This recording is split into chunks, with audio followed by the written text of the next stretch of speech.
As film historian Jim Kitsis writes in his book, Horizons West, the call has echoed out over the lonely landscape of critical endeavor. What is the Western? We know it when we see it, but we also know the Western can be many things, a non-specific collection of elements or settings. The Western can be a hero, a villain, the wilderness, freedom, honor, savagery, or maybe all of those things, or maybe none of them. The American Film Institute defines Western as a genre of film set in the American West that embodies the spirit, the struggle, and the demise of the new frontier. But then sometimes the Western is none of those things, and yet the film is still a Western. Maybe the Western is a vibe, a feeling, an intangible spirit, archetypes of history or mythology. Maybe the Western is the sound of a hawk overhead, or the click of a gun, or horse hooves thundering across the prairie. Maybe it's a showdown, a setting where the desert meets the rocks, a dusty town, a snowy forest, or an old truck driving down the highway. The Western can be many things, all of those things, or none of those things. Sometimes the Western is a Western simply because there's horses on film. Howdy, y'all. Welcome to the first episode of Horses on Film. This is the podcast dedicated to determining the top 100 Western films of all time. So thank you for joining us on our little journey through the American West, as seen through the cinema of the last 125 years or so. Each week we'll be breaking down a different film chosen at random from the Indiewire list of their what they feel are the top 100 Westerns of all time. And, it'll be our job to see, how they did. And if we want to add to it, change it, reconstruct it, that whole thing, come up with a new list of what we feel are like the 100 greatest Westerns of all time. Their list was published in June of 2024 by Christian Blauvelt and Wilson Chapman. No relation to me. And I'll be joined each week too by my cousin David, and not related to me, Scott MacArthur. Each week we'll be constructing this new list, and that's kind of our goal here. So let's bring in David and Scott. You can meet them. There's Dave, there's Scott. Welcome to Horses on Film. Thanks for inviting us to do this. Yeah, is this a task that you guys are up to? We're going to watch about 100, maybe more Westerns. It's funny because like this list is a really like there's some of these that I'm looking forward to. Some of these I've already seen, and some of these I'm sure I'm not going to like, and some of these I'm sure I'm going to like more than others. But going through the list, I'm looking forward to it. Definitely, same thing. I've seen some. I've seen about 15. I haven't seen a ton of these. I've seen probably more of them in the last month or so that we've been talking about getting this podcast running than I have the rest of my life. And some of them I've seen in the past, but not anytime even remotely recently. So I'm definitely looking forward to it. Interesting thing about the list as well is some of them on there I wouldn't have considered Westerns that I'd seen. So I was like, oh, that's interesting. And so the looking forward to talking about those when they come up. Yeah, and that was part of the inspiration for the What is a Western intro, because that's kind of also what we're determining here is kind of what qualifies, what is a Western, what, not necessarily is it the top 100 films on this list, but it still kind of has to meet some criteria of a Western film, Mm-hmm. When it was published, at time of publishing, I had seen 50. And over the last year and a bit, I've been watching a lot of Westerns, and I'm up to 71. But now I'm not going to watch any that I haven't seen until it comes up on this. And we'll pick a random number from just a random number generator, and that'll determine our next film that we go to. So that's kind of the thing. Let's just take a closer look at this list. So there's 100 films. which accounts for 73 different directors. 18 different countries are represented, whether that's where it's shot or where it's set, or the nationality of the director, things like that. 6 different spoken languages, and 7 of these films are silent. Do you guys watch a lot of silent films? Not recently. I don't go out of my way. I tend to, if it looks interesting, watch it, and then make opinion afterwards, which I think more people should do. So it's I'm not opposed to one or the other. It was a big, Western genre was kind of born in silent. Of course, everything was, but that idea, I mean, they weren't that far removed from this time period. I was just going to say, it's only about 30, 40, 50 years between when these films are being made, that when the initial, like, the Western in America was a thing, like what they're depicting. So, for instance, The Great Train Robbery was 1903. It's about a robbery that took place in 1900. So it's only, it was a contemporary film of contemporary actions at the time. It just happens to be, 122 years, years old. We'll come back to this, I'm sure, when we actually get to our main feature presentation today. But some of these have Japanese films that you don't realize this takes place at the exact same time as the original. Right. Yeah. We forget that the samurai era was still happening during, the time of the Old West.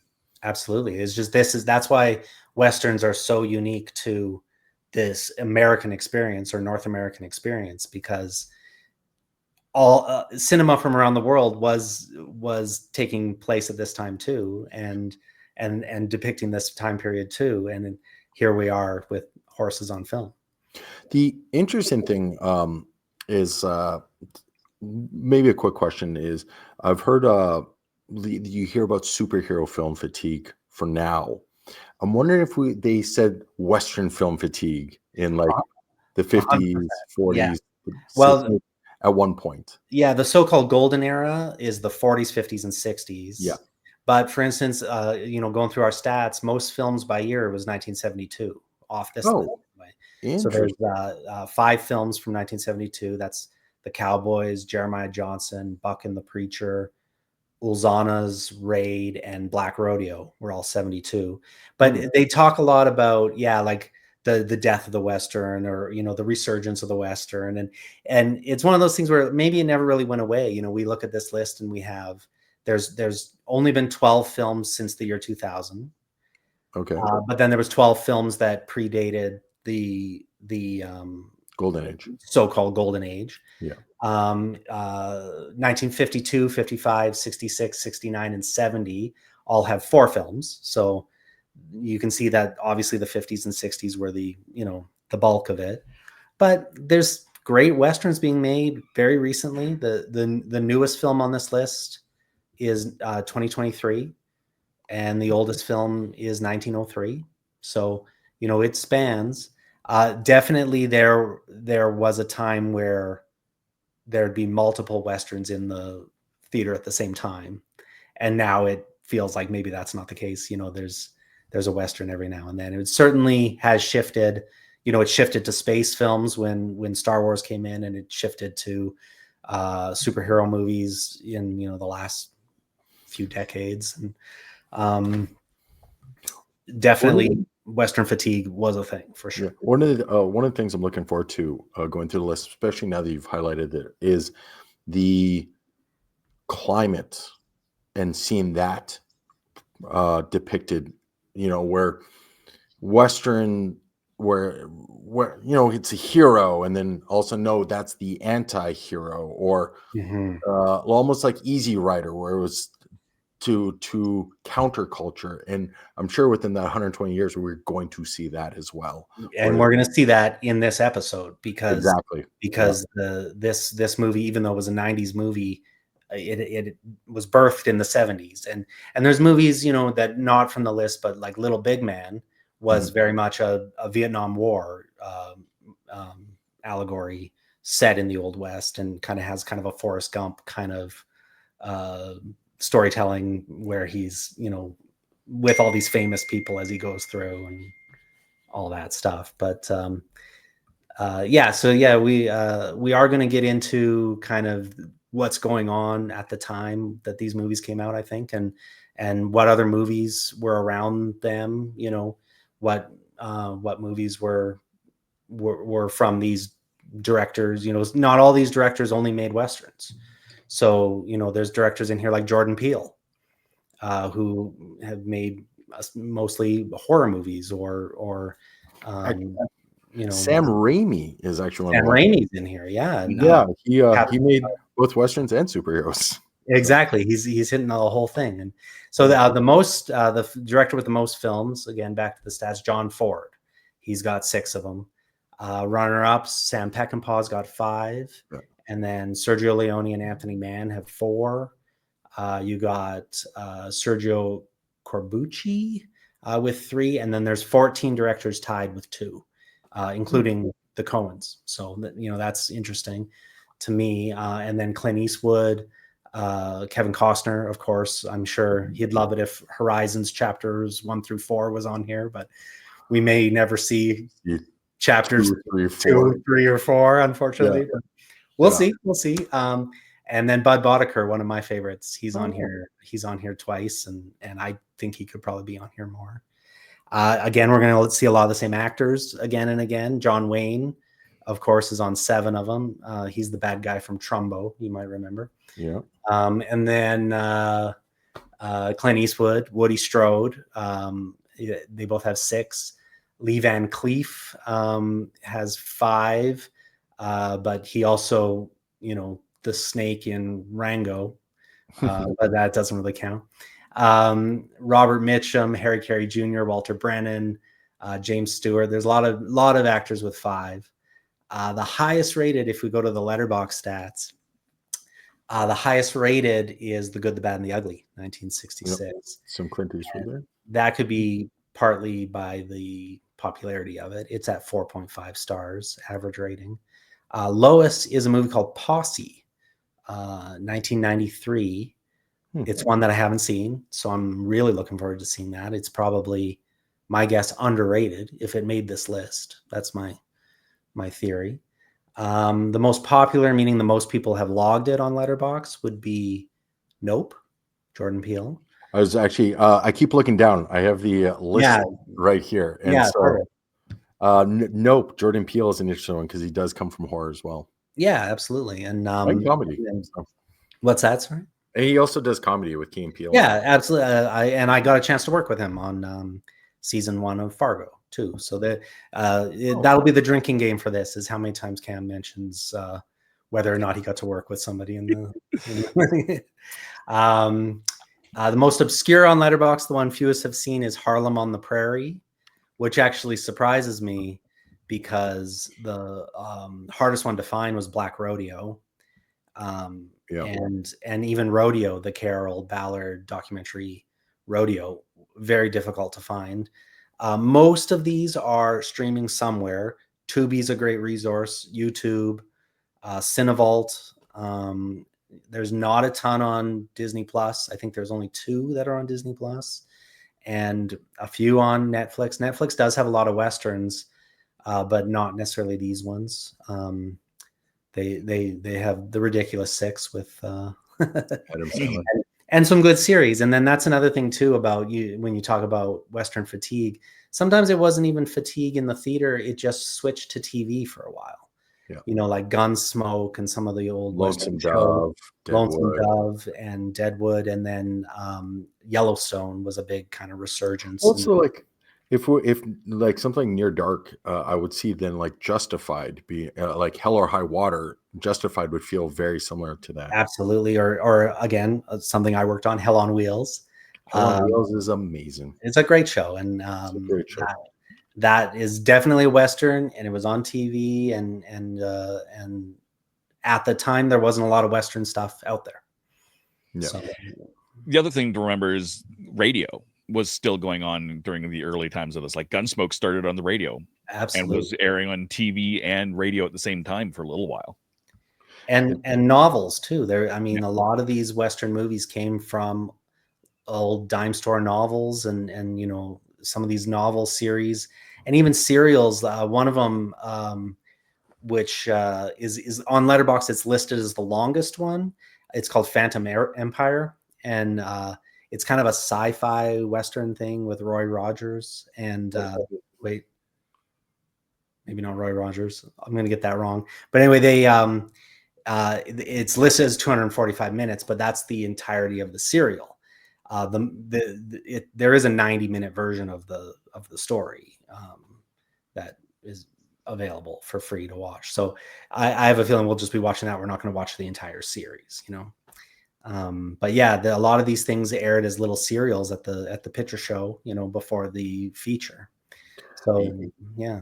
You were mentioning the length of it, and the first thing that went through my head, I'm like, isn't that just like a Nolan film nowadays? I'm like, man, 200. The longest one on here is Heaven's Gate, 1980. Yeah, which is kind of famous, and it's also, you know, it depends what version you watch, but the on Letterboxd it's listed as 218 minutes. Yeah. The shortest is The Great Train Robbery, 1903. It's only 12 minutes. So there are a few shorts. There's a few documentaries. There's let's see. Oh, the newest film is 2023, The Settlers. That's another one I haven't seen. I believe it's Swedish. I think that's. I think it's English speaking, but Swedish produced. There's 82 American films, 9 Italian, 2 Mexican, and then there's one of each of Brazil, Germany, Argentina, Australia, the UK. There's a Korean film, and then one film that I count as Canadian because Letterboxd calls it Canadian, and it was shot here. And again, I worked on it, Brokeback Mountain. So I'm going to call Brokeback Mountain the Canadian film on the list. I'm glad I'm only drinking water. Yeah. Right now. Just for the record. I mentioned before we started that there was a couple films that stand out to me. The Australian one, The Proposition, is there's a scene in that film, the whip. Have you seen it? Yes. The whipping scene sticks with me. I saw it when it came out, and to this day, I can clearly, like, the sound and the visuals. And there's a moment when everyone turns away, and I was just like, it's funny when we get to the film we're going to talk about now. They talk about a whipping in it as well, and my mind instantly went to that. It's so, again, texture. It's so you can almost taste in your mouth that scene. It's a gritty film. It's a raw film. Great cast, Nick Cave. Like, we'll get there when we get there, but that's a film. I recommend it to people, but like not in like a easy way. It's a rough watch. And I think there could be more Australian films on this list too. There's a lot of Australian-based westerns. Even something that maybe you'd push that it's maybe not a western, but Picnic at Hanging Rock. To me, I haven't seen it. It's a beautiful, kind of interesting film, and I would say it's set in the Old West. It's kind of Victorian-ish, and it's I think it's interesting. Another stat I wanted to put out: there's 5 female directors on this out of 100. Again, maybe something that will be more of as we go. You know, once we get into 200 years of Western films, we'll maybe have more to choose from. But yes, there's 95 male directors. I think 100. I'm shocked we don't see more Westerns as a whole. When you think of modern filmmaking, a lot of it's the CG is your budget.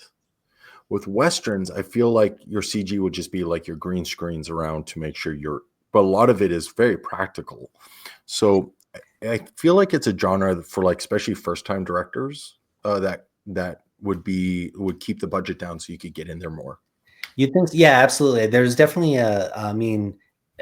once you have horses are tricky, guns are tricky. But that said, that was kind of the thing in the 50s and 60s. It was like you send a crew out to the desert with a few cowboys, and they're going to make a movie. Like some of those Bud Boddicker movies, they'd get a budget for one movie and go out in the desert for 30 days and shoot 2. Yeah. They'd come back with 2 movies. And it's kind of like, you're right. Like the production value, especially, I mean, I work here in Alberta, shooting films in Alberta, the production value is the scenery. You can get out to Drumheller, you can get out to the mountains, you can get The out. Cypress Hills. Yeah. Yeah. Like and it looks so great on film. Even if it's a bad film, a Western usually looks pretty great. It's pretty hard, and it's usually in the conversation for cinematography awards and things like that, because you just get outside with the big sky, and what looks better than a horse on film, which is why we called it Horses on Film. Like, and I think a lot of it, you get a lot of comedies now that are Westerns, or a lot of Westerns that are comedies, I guess would be a more accurate way to put that, because it is a fairly simple way to film. And so it lends itself, and there's so many tropes to it. Right. You can, you don't want AI Westerns, but there's certainly elements that Westerns, there's a poker game, there's a shootout, there's a hero, there's a villain, it's sort of a prospector. Yeah. It's a recipe for a film that, and I think we generally find them entertaining. And they can get very economical. Or then the other side of it is, a movie like How the West Was Won, or or Horizon, some of these things where they're telling a huge story, where it's this is the whole story of the entire West in 3 hours, or some of these are 74 minutes. Some of these are, a woman is kidnapped by 3 bandits and somebody has to save her. It's funny you said that, and I was like, I think there's longer episodes of Breaking Bad. like it's just like, absolutely, yeah. There's longer. Are super easy to watch. It's the other side of it is back to the more cultural conversation. Maybe is the depiction of cultures is the word I'm going to use. Absolutely, has also changed. In many cases, the erasure of a culture. Like a huge portion of the cowboys were African American. They were freed slaves or free African American U.S. citizens, and they were the majority of the workforce as cowboys. And a lot of these films, start to hint at it or start to feather it in here and there, but they definitely do not do a great job of depicting real life on the West. The other thing too is women. Women built the West in very a lot of these towns were established because women put down roots, and that kind of gets brushed over in a lot of these movies. The Western movies are the history of Western movies. They're not the history of the West. Yeah. It's a recounting of what the world was in 1872. This is what was on film in 1966 about 1872. So, I think it would be interesting to just almost count those things based on year of the film. And as you get closer today, I bet you a lot of that would start to come forward, where let's actually be more accurate to the time period than accurate to the audience.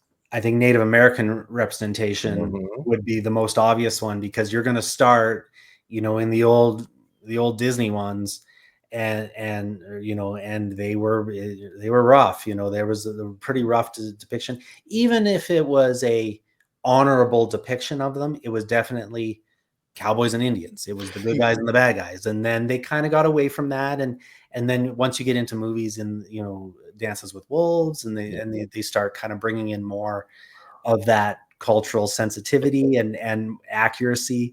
It starts being, better, in many ways a better film because of it.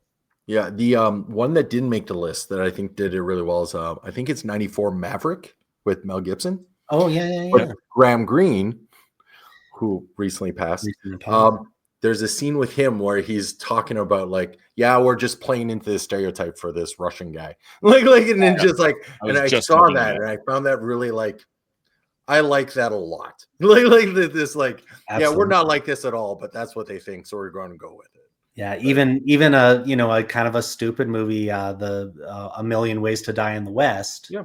They kind of poke fun at how poorly natives were depicted at the time, in just the kind of the right way where you're like, okay, they're in on the joke, and then I think that's the secret is when you're in on the joke. I've had more than one conversation about the Ridiculous Six being like, what is the line on this one? Yeah, I don't think they quite had I don't think so either. the sensitivities in place But, like, on that one. again, with Maverick, like, you got the poker game, you got like Bruce Coburn, you got a fantastic cast, James Garner, and they just, it feels like they're almost pointing at the film genre itself, using the genre to do it. And I thought that was I don't know if I'm sad that it's on the list. I actually quite enjoy the film. It's not my favorite, but yeah, it's a fun movie, and I think there's a lot of, you mentioned it earlier, Hell or High Water, and Hell or High Water is so it's good. one of my favorite movies of all time. And I'll be, over the course of 100 or so episodes, I will be pushing that one on everybody. Oh, it's yeah. yeah. And again, it hits those things. It's Texas, it's bank robberies, it's Dr. Pepper. They've got it all. Another one, the Last Picture Show. That Oh, yeah. that's you're getting into kind of the end of the era and the death, the death of a town, as opposed to the birth of a town. And a lot of these old ones you're seeing where they're settling and setting down roots, and then we are going to get enough movies in enough years where you're going to start to see those roots get torn up and kind of the end of the era. So I hope this is an interesting journey. I hope you guys are excited to go on it, and we're going to have some special guests here and there, and we're going to watch a lot of Westerns. I'm excited for it. I feel like if this is the Dirty Dozen, I'm on board. We can do All right. Yeah, we're putting a team together. Let's put a team together. Yeah. So, wait, are we doing a heist film now? Yeah. there are heist films on here, and there's I'd be curious who, like, the audience with, because, like, I'm putting a team together. You got Nick Fury or Danny Ocean, or you got, like, I'm wondering where the reference hits for different people. Yeah. So exactly.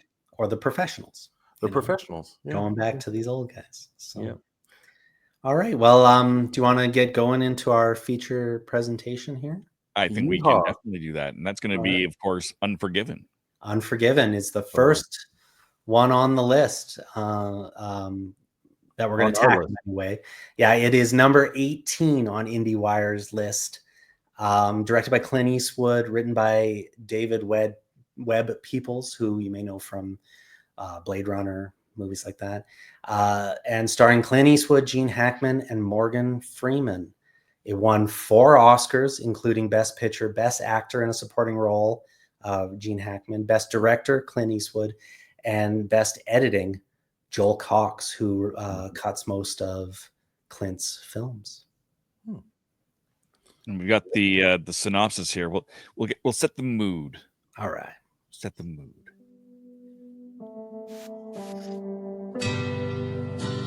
William Munny is a retired, once-ruthless killer turned gentle widower and hog farmer. To help support his 2 motherless children, he accepts one last bounty hunter mission to find the men who brutalized a prostitute. Joined by his former partner and a cocky greenhorn, he takes on a corrupt sheriff.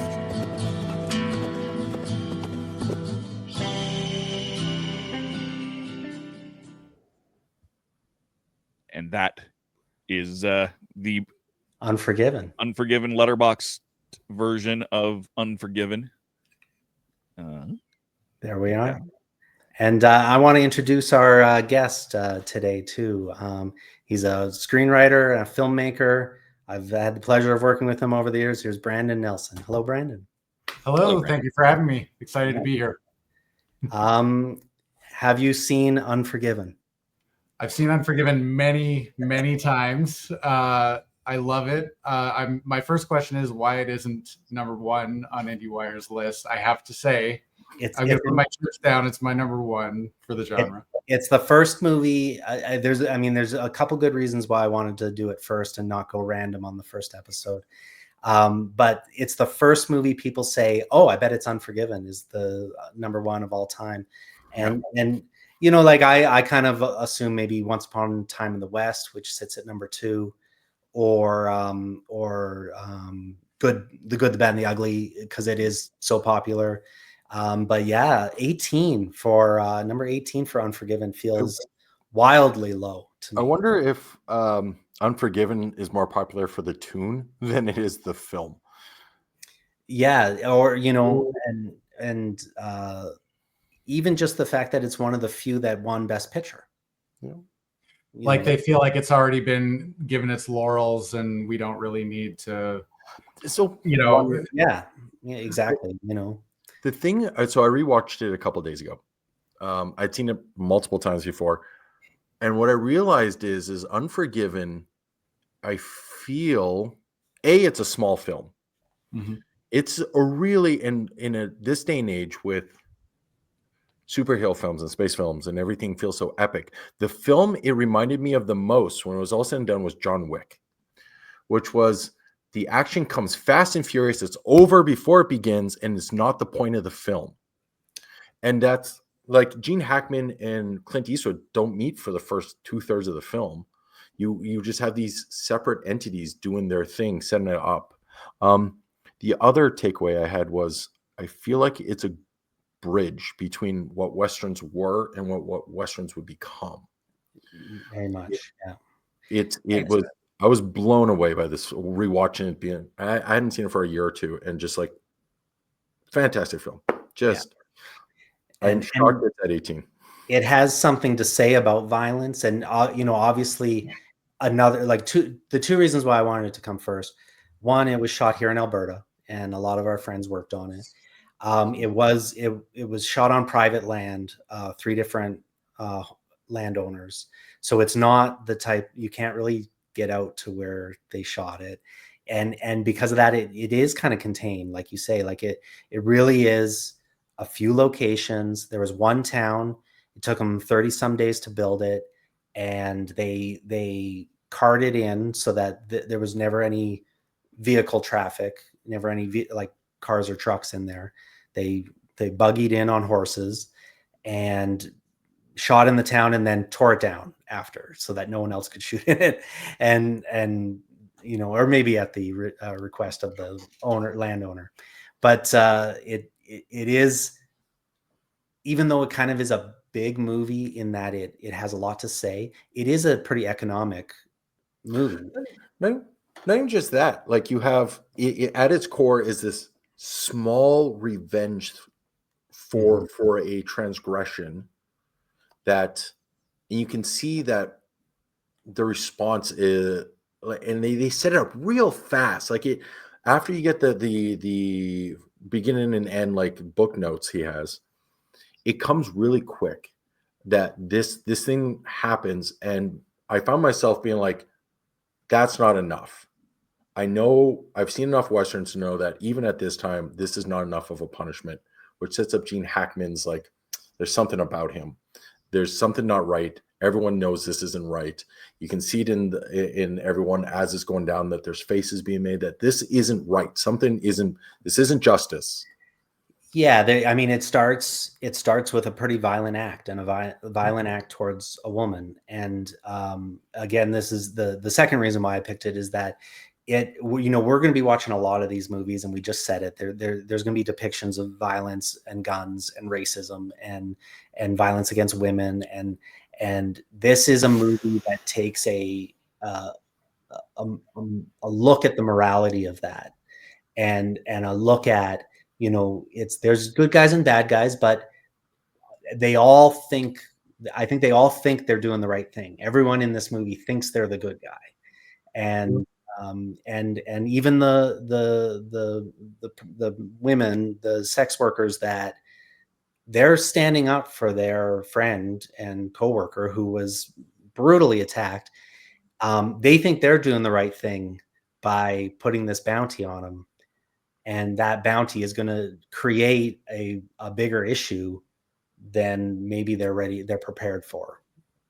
Mm-hmm. Well, speaking of like Gene Hackman as Little Bill, he's the sheriff, but he doesn't seem to arrest anyone ever. He doesn't seem to function as a representative of any law and order in a traditional sense. He's a violent sadist. He's a bully. He seems to socialize with these outlaws and killers even outside his capacity as a lawman. Like for example, in the story, when he reveals the truth to W.W. Beauchamp, the writer who kind of mythologizes these killers, when he gives him the truth about what happened in this saloon shooting that another character, English Bob, played by Richard Harris, did. It struck me watching this time, like he witnessed English Bob murder an unarmed man, which turns out to be what occurred. But, he clearly didn't arrest him. He clearly didn't hang him. He seems to be hobnobbing with these people, but he only beats and abuses and kills, in one case, people. So it's very unclear. His relationship to violence is very comfortable, I would say. And there's no system. There's no system in place it's really just at the whim of his discretion, likes, dislikes. He just, you're absolutely right. He just kind of, I always felt like he was using, it's almost carrot and stick.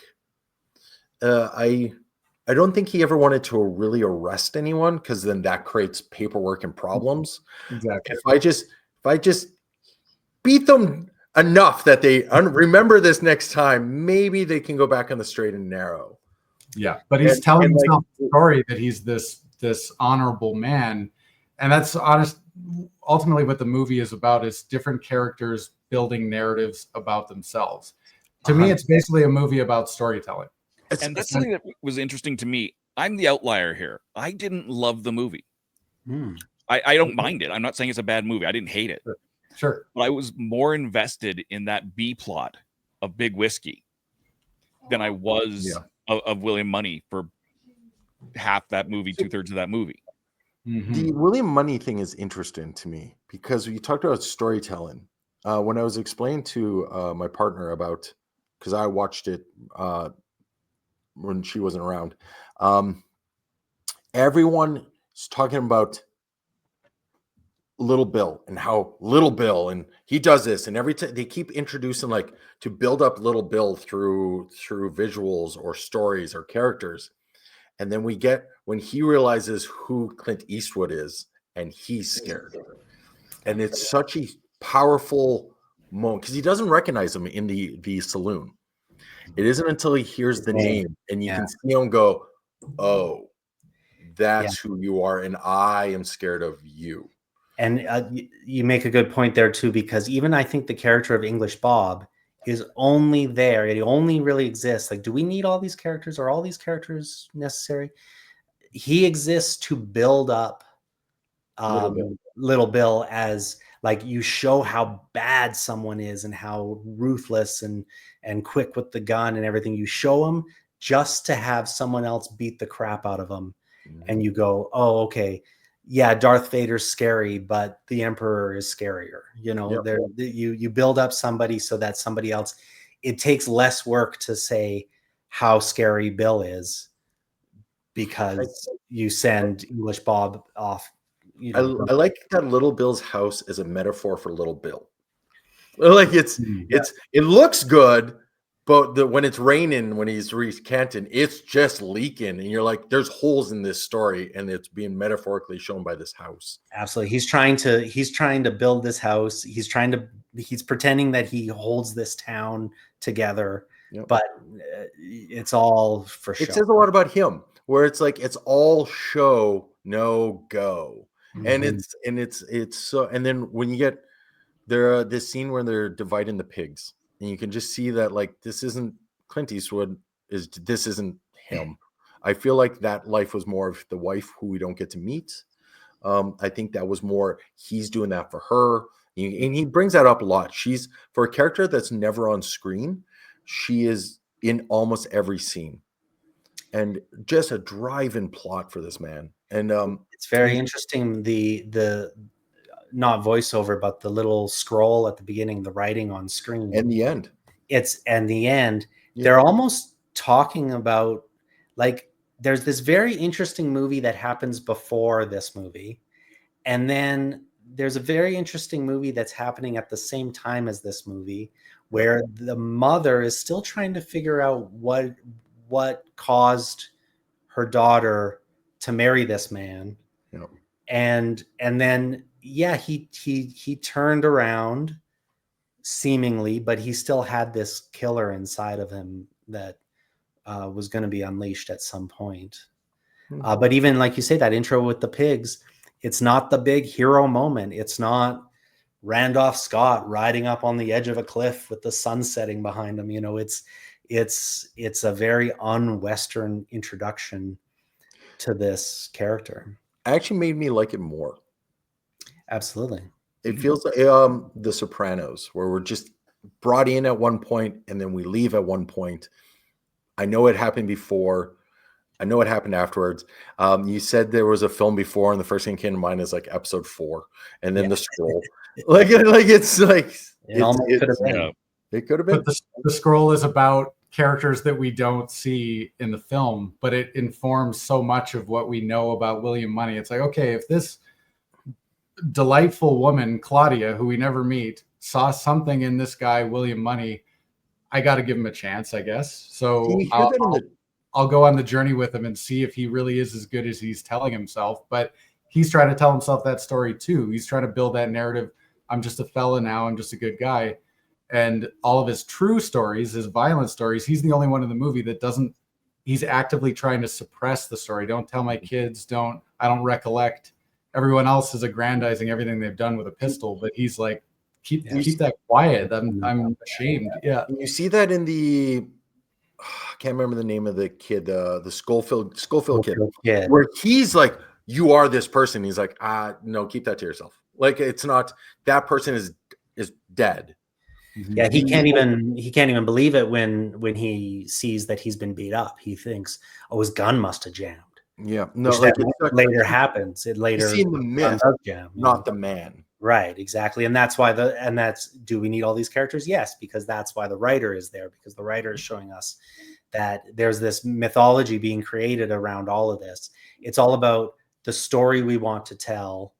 Exactly what Brandon said. It's the storytelling element of it. It's not just who we are, but the story we leave behind, you know. Well, it's what you said earlier, Cam, about like these movies are the history of Western movies, not the history of the West. And this movie is a constant collision of the actual West and Western mythologizing.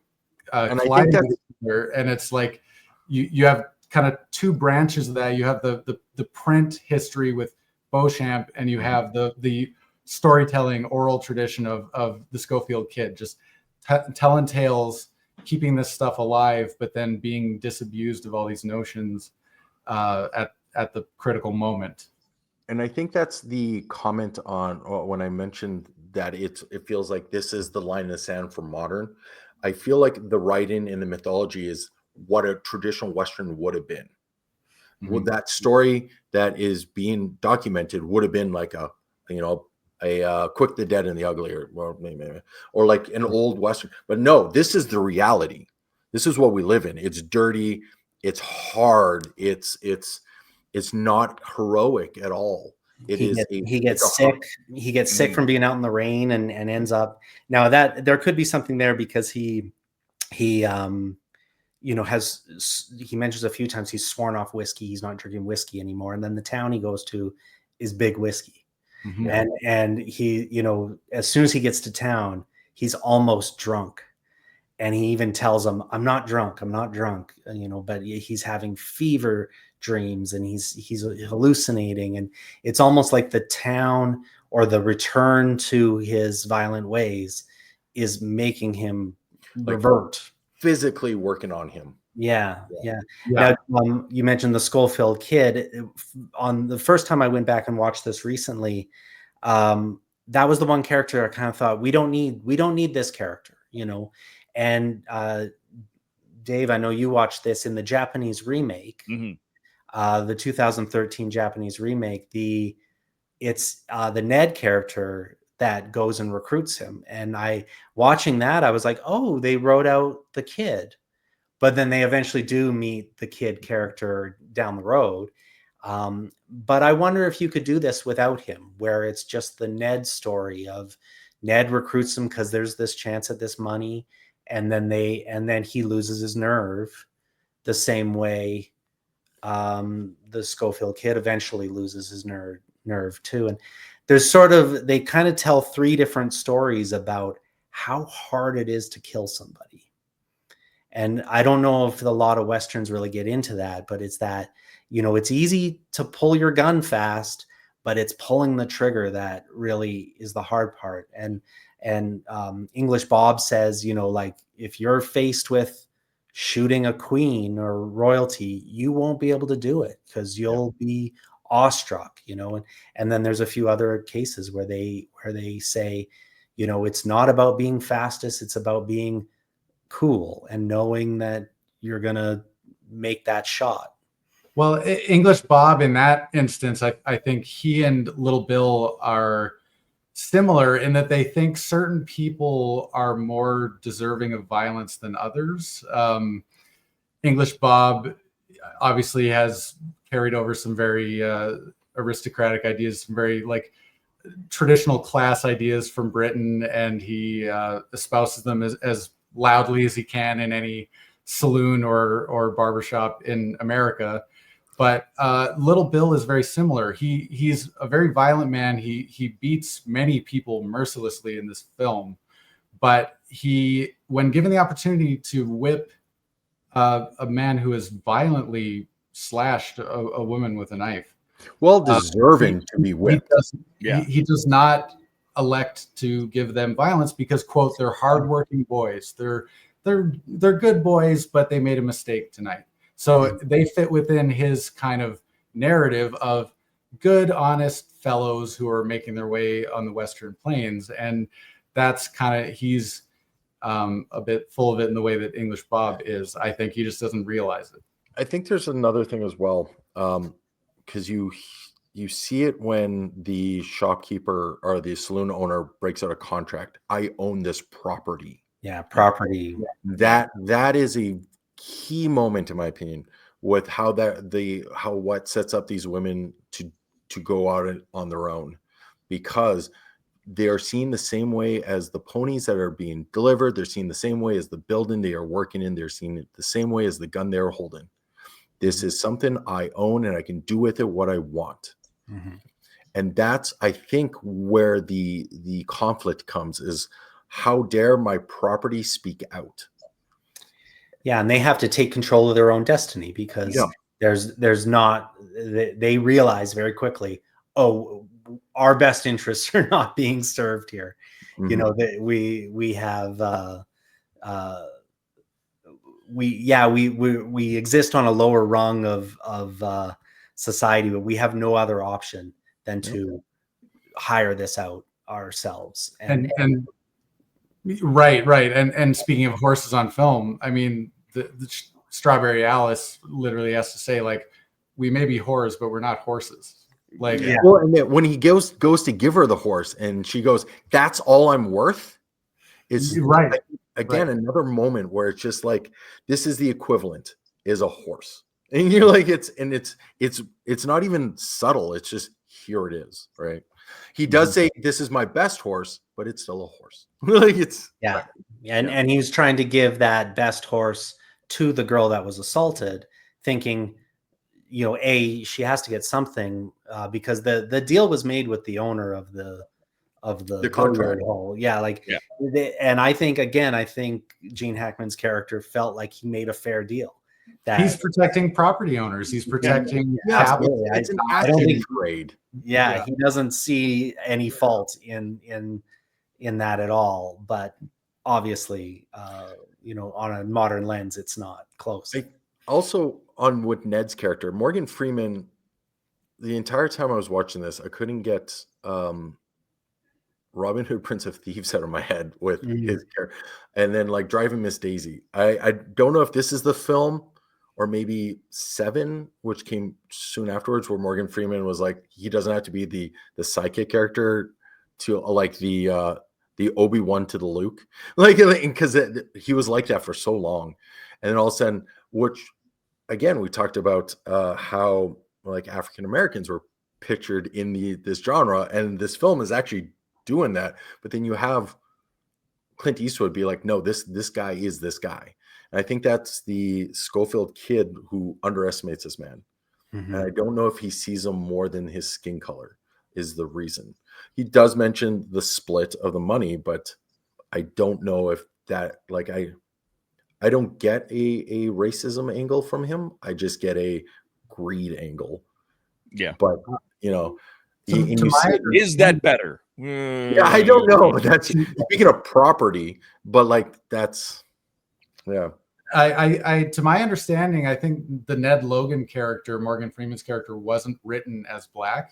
I think that Clint Eastwood, if I'm correct on that, maybe I don't know if you know, Cam, but I believe he was just cast as Morgan Freeman, and it obviously brought a whole new dimension to him being whipped by Little Bill. It charged that scene very heavily. And interesting that's the whipping that resulted in a death. Yes. The only weapon in the film is some random guy. Random guy to them. Yeah. You know, someone who they thought was involved with a revenge murder or a bounty killing or whatever. But still, I think that's the only time I feel that the race became, you know, even when he, you know, goes upstairs at the whorehouse, there's not really a lot of looks about it being well, that's because I think the women see past that, because they're hoping someone can answer their prayers and like between that, I would argue that he's on the same, I'm going to use the word social rung at that time, like that time period as them. A little higher probably, because women have always traditionally been, but like we see in shows like Deadwood and stuff where a white woman is treated better than a black man.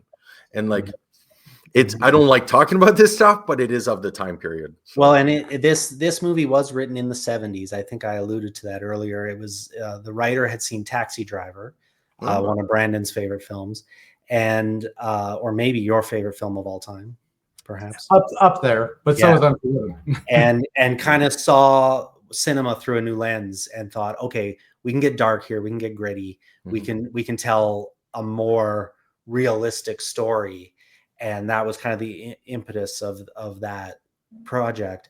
It did sit with Clint Eastwood for a long, long time. At one point, it was Francis Ford Coppola had it. And then Eastwood, I mean, famously, his assistant or his script reader said, "This is garbage, throw this out." I mean, I don't think he ever really was going to get rid of it, but I think he felt like at the time he got to it, he wasn't old enough. He wasn't his story to tell yet. And then eventually to get to it in, you know, the 90s, it's funny, almost a swan song to the genre for him. Yeah. And how many movies has he made since? And some of them could be qualified as Westerns as well, you know? So maybe he didn't expect to live to be, you know, still making movies at 93 or whatever he's at now. So I brought up John Wick earlier, and one of the reasons with John Wick is they were going for an older character that had retired, and eventually they ended up on. I'm wondering if this is the opposite, where he was too young of a character that the myth that he builds up would not have. Like, let's say the main character was like, I'm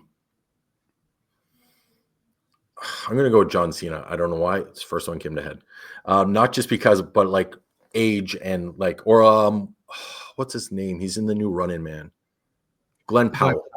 Glenn Powell, who's playing Arnie in the new Running Man. I could see him in this film, but I don't know if I take it as serious as the older grizzled person. Yeah, and I think, you know, if we want to talk about like why is this movie on this list? I mean, obviously it won several Oscars. It was nominated all over the place. It's a very, very popular film. And I think the write-up in the original article they're talking about it's almost an allegory of Clint Eastwood's relationship to the genre. You know, and that it's Clint Eastwood telling the story of, you know, if you imagine the character that William Munny was in the movie before the movie, Clint Eastwood has played that character before. And if you could cut a prequel together out of the footage of Clint Eastwood's movies, because his journey through the West is very similar to where he was at in this well, film. You start watching something like A Fistful of Dollars, and you know, Clint Eastwood, 1, 2, 3, 3 guys fall dead. You know, he's killing countless people. You start asking questions like, who are these guys? Like, does he think about them ever? Like, do they haunt his dreams ever? All these men he's killed. And those moments where he said, "Oh, I was thinking about that guy I killed, and I was thinking about the way his teeth were blown out and stuff." You could probably find those clips if you go back. Like, it's in the script. Obviously, it's not a direct reference, but yeah. he really did kind of live through all that stuff, and I don't think he was drunk through all of it the way William Munny was. But, the man with no name gets a name in the last one. Yeah. Joe, right, or something. Yeah. Well, yeah, I was thinking more Munny, but right. Like the Man with No Name trilogy is the episode 1, 2, and 3. So yeah, I can see it. It totally makes sense. Like, I think there's a meta textual layer to this that is not hard to uncover. Like Hollywood's relationship, the characters' relationship, the actors' relationship. There's so much here.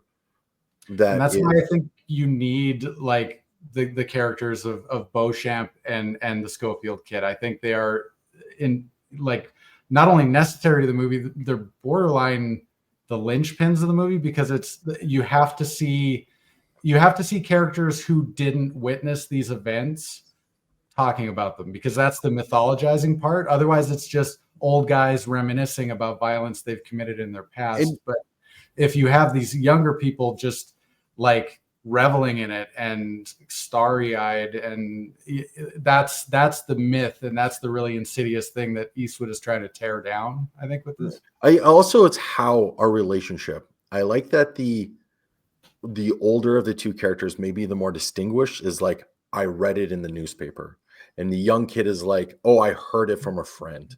Like, and I think that's also how news travels today. And so that this movie is 31 years old, and yet I'm finding allegories. 33 years old. It was 92. Yeah, 92. Yeah. So then, and like I can still pull a lot out of this film, and that says a lot for a classic to me. That it feels not of its time. It's set in a time that could have been any time. Like we talked about Hell or High Water.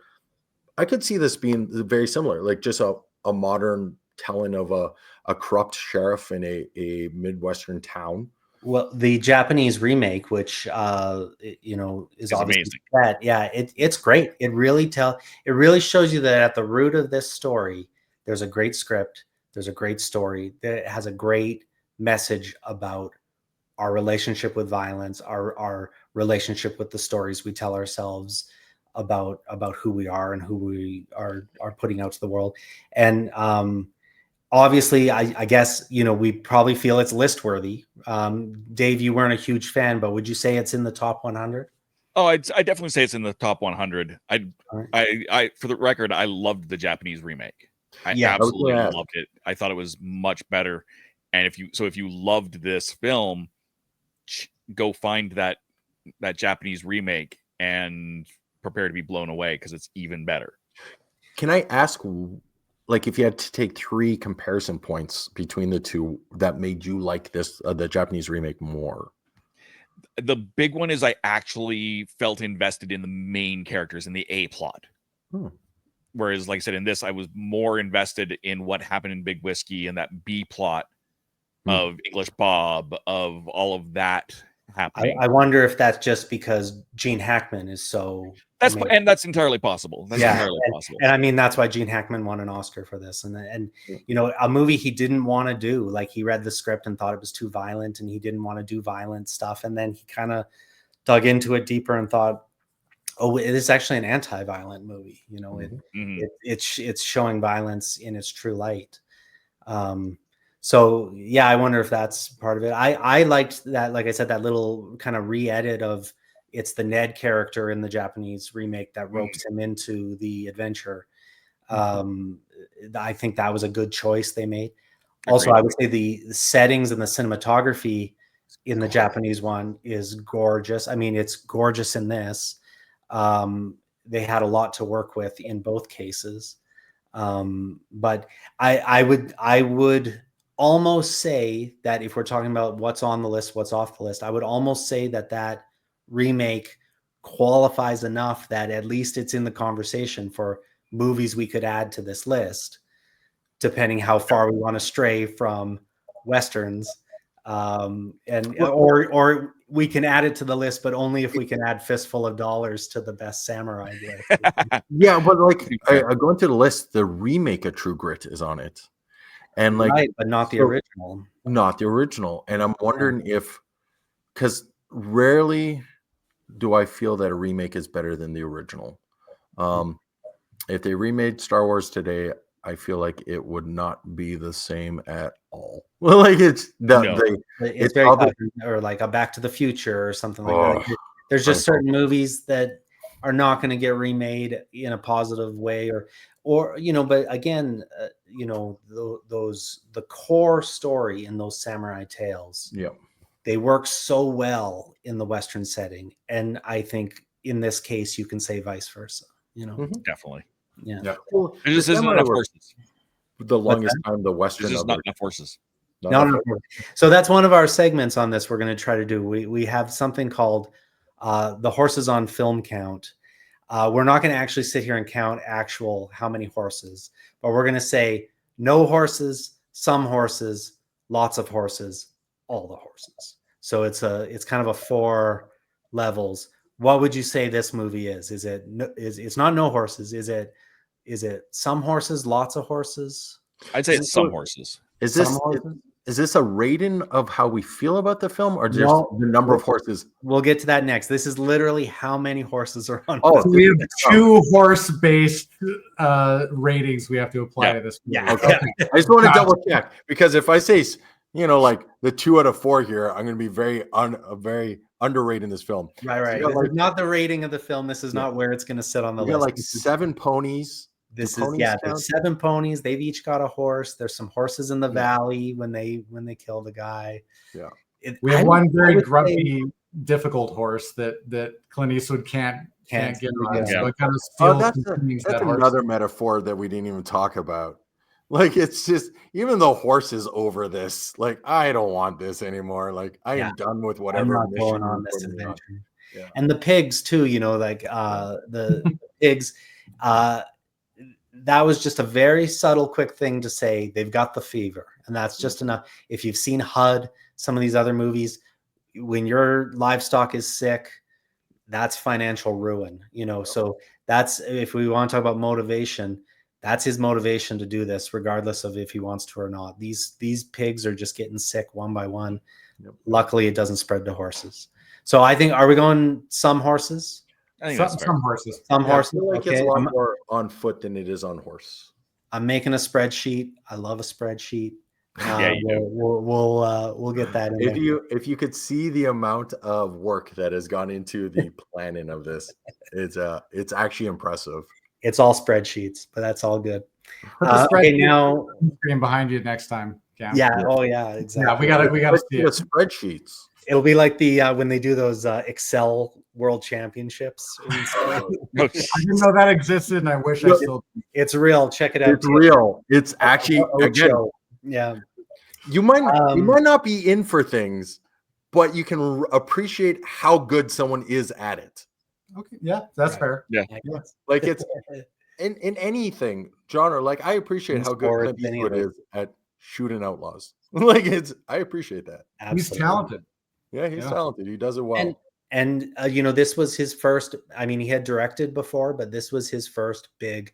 This guy's a director, you know, and he walked away with some hardware for it. Do you It's- on that? Do you think he's gotten better?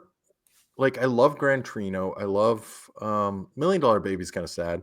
I'm not saying it's a, but like, I think this might be the height of his directing, in my opinion. Like, Yeah, I mean, I really like Jury Number 2. I haven't Simple seen it yet. little kind of Savannah tale. I still think he's, you know, he has a style. Certainly, he has an on-set persona. He doesn't do a lot of takes. He doesn't mess around. But I think he understands where to put the camera, where to put the actors. And I've always said this about directing. Directing is about taste. And he, at the end of the day, it's, do you want this? Do you want that? What's cooler? What's better taste? And I think he has a very high taste level and a respect for the medium. You know, he bridges classic golden age filmmaking and you know, through the 70s, through the 80s, you know, that where there were a lot of changes going on. There were sort of acid westerns and El Topo and things like that coming out in the 70s, but Eastwood sort of kept it classical filmmaking, and he is kind of this singular bridge between those two, the golden age and the new Hollywood and everything that followed since, in a way. I'm wondering if that's why Megalopolis failed, is because it didn't. When we get to the Megalopolis episode of this in season 18, we've got some stuff to say about Megalopolis. I forced Brandon to watch it at the end. I just when you talk about the bridging, I'm wondering if like if that's a case where it didn't quite work. Well, think about this. This movie was a Francis Ford Coppola property. Yep. At one point, we could have got Francis Ford Coppola's Unforgiven, and totally unsuited to this material. I'm picturing him riding up in the Dracula armor. Yeah, and like it's just like just being like just like, it's a scary thought. I love his Dracula. That's a brilliant movie. Bram Stoker's Dracula is amazing. My favorite Coppola movie, but it's like he's so unsuited to Unforgiven. We're so lucky that it ended up in Eastwood's hands, like obviously, but yeah, absolutely. Yeah. Okay, let's go ratings. What out of 5? What are we giving it? Are we going to go 5 stars like Letterboxd, or are we going to 5 horseshoes, 5 horses? What are we doing? We can do halves, not quarters. We can do halves. Yeah, we can do halves. A quarter horse makes sense. Having cutting a horse in half is a little gruesome, but I saw it in the South. We actually a horse. Yeah, what about horseshoes? But you like, they can be like 5 all up, like horseshoes up, or you can like turn them on their side, or they can be down, and you can get so it's like a horse, like full, half, quarter, or something. Right. Yeah, something like that. You guys, it's up to you guys. I'm cool with whatever ends up. I like deciding. I didn't want to decide everything ahead of time. I like figuring it out here. Part of it. Yeah.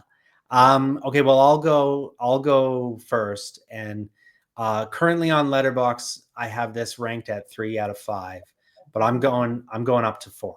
I'm saying this is a 4-star Western, and I think in the end, you know, it's sitting at 18 now. I think it's going to end up top 10. I can't imagine 17 movies that are better than this. Well, if we average it out, Dave, I'm sure. Yeah, we'll get into an average for sure. So, Dave, what do you got? I gave it 3 out of 5, and I gave that on Letterboxd as well. Yeah. Objectively, it's not a bad movie. Like I said, I'm not saying I hated it. Yeah. It just wasn't. Maybe it just wasn't for me. I don't know. All right. No, it's. I got like again. I feel like when you ask people nowadays, when they think of what a Western is, this is the movie they think of. True. It's one of the things we are going to. At least I'm going to bring across is editing. I once tried to watch The Longest Day, and it was the longest day of my life. And like it was like, and I had to watch in 20-minute cuts, and I found that very like, I'd watch 20 minutes, go do something else, come back. Loved the film; it was great, but I watched it like serialized television, I guess. I got like a 4.5 on this one. I don't think it gets better, but I want to give room. I haven't seen the whole list, but like, it's a classic of classics. And that's and I'm not a Clint Eastwood fan overall, doesn't do it for me, but like he's perfect in this. Like everything about this character, like everything, again, texture.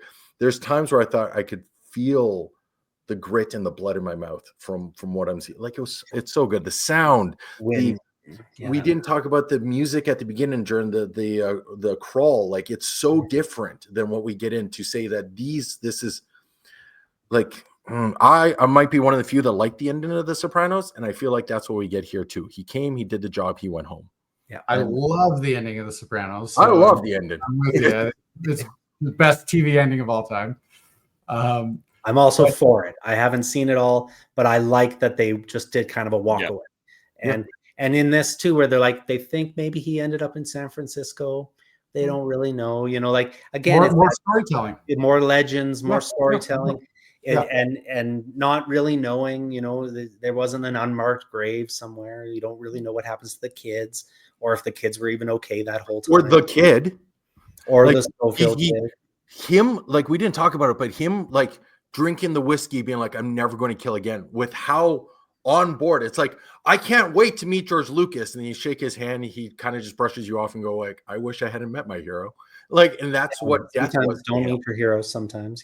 Yeah. Like it's, The Schofield kid basically, the kid basically lost his religion in this movie. And he has to start from scratch going forward. He doesn't really know who he is anymore. But he can live, he'll be haunted by that one killing, but he can live an otherwise clean life and try to rebuild from that. And I think he can somewhat justify his one killing, even though he is upset about it. Obviously, I think there is a certain amount of like, this guy did a bad thing, and I put a stop to it. You see that in the mythologizing of the crime, because they cut off her fingers and they cut off whatever. They gouged out her eyes. They're justifying it. They're like, nope, this person has it coming. Right.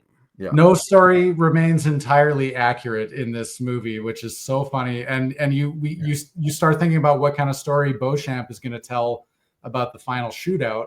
He's going to write that into a book. He's going to BS his way through the entire thing. He's going to make Munny sound, like the Archduke of the West or whatever. But the angel of death. He talked about it. That's my personal flair, and poetic license. He's not even coy about it. He's like, I'm going to do this. This is going to happen. I'm already doing this. Yeah. So Brandon, what are you at rating out of 5? Can I suggest one more scoring system? I'm going to put it out there. 1,000,000%. 6 out of 5. I'm giving it a full 6-shooter. All 6 in the chamber. 6 shooters. Okay. Yeah. How many bullets in the 6-shooter? Okay. So if we do end up at 5, you're at a full 5 horseshoe. It's a full whatever you do. Maybe it is. How many bullets in the 6-shooter on this one? Yeah. Okay, well then we'd have to adjust a little bit, maybe. If we. No, I like that. I like that. How many? And on the bad ones, you can be like, how many like lashings would it get? And so, then you can have a half load and a quarter load in bullets. You can have a misfire. So I'm gonna So for adjusting to 6. I'm gonna say 4.5 bullets loads. And Dave, would you come up from 3 or 3 out of 6? I think I'm leaving it at 3. Okay, leave it. I know that I know it's killing Scott, but I think I'm gonna keep it. I show my displeasure with my face. We want different perspectives on this. We don't have to love every movie, and we don't have to hate every movie. It's how many samurai swords would you give it, Dave? 3. Yeah. Oh. How many bullets would you give the Japanese remake? Ooh, if we're going out of 6, I'd probably give that one a 4.5. 4.5. Okay. Scott, out of 6. Out of 6. Oh, this like 6, but the last bullet misfires. I don't know how to explain it. Quarter load. I want to give myself room because I've only watched maybe like 15 of these films, and so but like this movie is really good. I want to asterisk and say it is fantastic. So 5 and a quarter load. 5 and like 0.75. Like it's so close. It's so close. I really can't stress enough. Like there's so much. I could watch this film week on week and still pull stuff out of it. I'm sure. Love that. Yeah. Well, I love that that was our first one on the list, and we got some. We got our first 6-shooter on in episode 1 out of 100 plus. So our next film up, we're gonna go to our random number generator. Got number 97. 97. So we're down very close to the bottom of the list. 1966, The Professionals, directed by Richard Brooks, starring Burt Lancaster, Lee Marvin, and Robert Ryan. So that'll be next week. I like that it's next to City Slickers. It's very close to City Slickers, and they were like, it's not quite as good as Heaven's Gate, which I'm glad Heaven's Gate makes the list right at 100. Yeah. But we'll get into The Professionals. All right. Well, let's plug our work. Dave, where can we find you? What's going on? You can find me Sundays on Spill the Geek Tea on YouTube, Tuesdays on The Legend of the Traveling TARDIS, the first Thursday of the month on Happiness Patrol, along with Cameron and Scott. And in between all of that, on my main channel, youtube.com/TheRatHole, where I do board gaming and board gaming related stuff. All right. And Scott. Breakfast Scotch National is where I write my try to take my take on humor. About to launch Polygonal Nonsense, where we kind of take a thought on video games. And we're doing positivity for creative, unique news and technology stories. That URL is abbreviated. I'm not going to write it here. That's our positivity for the internet, where we're going to try to do the same thing we do at Breakfast Scotch National with like a positive spin. The one I just wrote was about a bunch of scholars translating old Latin books into English. It's taken 27 years. They've done 45 of the 49 so that these old texts can be read by modern people. Yeah. Amazing. Yeah, it's super. It's stuff like that. Yeah. Brandon, where can we find you out in the world, and do you have some projects being released that we can see? Well, I'm on Letterboxd, as you can see. I'm on Twitter with the same username. I'm on Instagram, I think the same username. I don't post on any of them. Yeah, it's great. I don't even rate movies or anything, but I do log them when I watch them. Nice. Trying to write when I can, and trying to get working on a new film production soon. But a little of this, a little of that. I think a movie that you were just on in last spring or a little while ago, Die My Love. Yeah, Die My Love. It's coming out. I just saw the trailer for that. Yeah, it's coming out right away. That's exciting. Yeah. Yes. Yep. It's an exciting director, produced by Martin Scorsese, who's my personal hero. So just to touch something that he was involved in, that's get my name in those credits. That's Jennifer Lawrence, Robert Pattinson.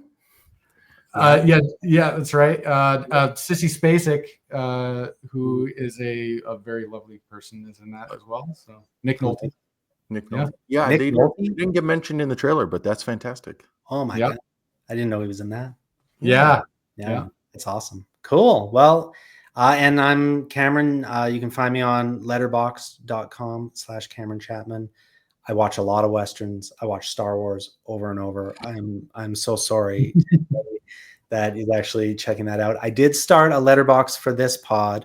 So Horses on Film, letterbox/Horses on Film. On that, we're going to keep a running list of the movies we watch, where we're ranking them. We're going to have some lists of other movies we talk about that might, be added to the list in the place. And we'll kind of keep all our stats going and our rankings and all that fun stuff.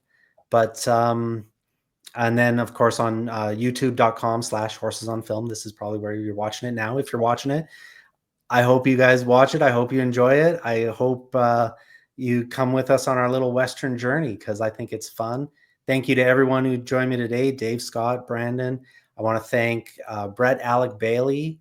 We'll put his link in our show notes. He did our theme song, which I think is beautiful. And I really appreciate that he did that for me and for us. And thank you guys so much. I've been thinking about this for a long, long time. At very least since this list came out on the internet, and I saw the #1 movie was Johnny Guitar, which is a fine movie. Johnny Guitar is a great movie, but to put it as the #1 on this list, I think is unhinged. So we will hinge this whole journey back together. And I hope at the end of this, we have a list that we can be very proud of the 100 best Westerns. I think that's the goal anyway. Brandon, I hope you'll be back for some other episodes. I had so much fun. This was awesome. So yeah, I definitely would like to come back. So yeah, we'll get you back. Well, episode 2 is coming up next week. So oh, great. Yeah. We'll talk about it. Yeah. All right. Thank you very much, everybody. Have a great one. And we'll see you now. We'll just kick on down the old dusty trail.